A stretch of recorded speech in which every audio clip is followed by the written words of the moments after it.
A year-long exhibit opens Monday, taking a closer look at Dr. Martin Luther King Jr.'s Freedom Movement March in Marquette Park. We talked about that in the last segment. It's called The Fierce Urgency of Now, Artistic Reflections on the 60th anniversary of the Chicago Freedom Movement. And here to talk about it is this collaborative arts manager and co-curator at the Inner City Muslim Action Network, Ikhlas Hakim. Thank you so much for coming in.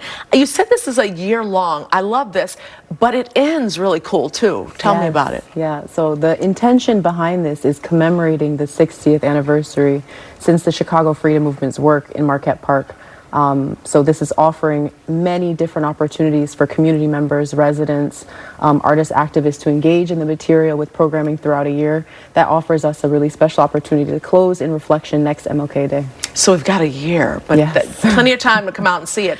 Yeah. First of all, you said you've done a lot to commemorate his time in Marquette, but this is the first real exhibit. What can we see there? Yes, this exhibit offers a really unique juxtaposition. We are able to exhibit the works of 7 different Chicago-based artist activists in space with us in conversation with historic photographs by Bernard J. Kleine, historic civil rights photographer who has offered really, really special glimpses into his work photographing the Chicago Freedom Movement through Marquette Park. So this exhibit offers contemporary art responding to historical context by way of his photographs, and really creates a dialogue between the two that offers residents an ability to commemorate, reflect, and move on with the urgency of what's next. We're looking at some of those pictures now and some of the things you have on exhibit. Yeah. We talked about in the last segment how important Chicago was to the movement overall. What is your take on that? The historical context is extremely vital to this work and how we chose to approach the task of commemorating and honoring the legacy of Dr. King in Chicago.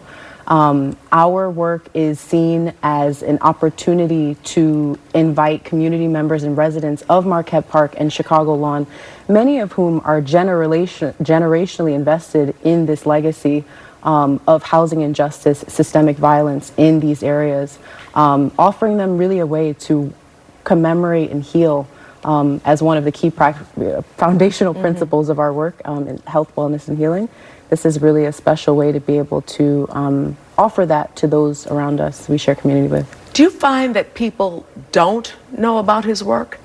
I think Dr. King's legacy in Chicago is definitely an aspect of his work that is lesser well known in the broader landscape of the national civil rights movement. There were many key points like ending slum living and housing justice, systemic violence and brutality that areas and communities of the South may not have been able to as closely identify with. So his campaign in the North really was targeted at the living conditions of Black American families, and that is something we closely identify with. How much of a difference did his time in Chicago, you think, made for the whole movement, the whole civil rights movement?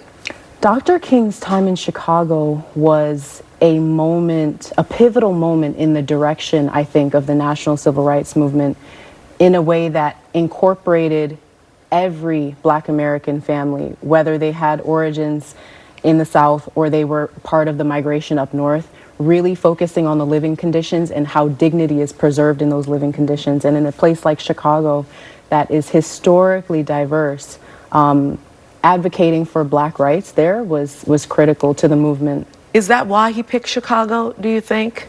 Chicago was a stop on his journey, really, particularly because of the unique living conditions. He himself moved his family here and lived in North Lawndale for a time just to advocate for the harshness of the conditions that Black American families were working and living in. There's also a very famous, well-known quote that he mentioned.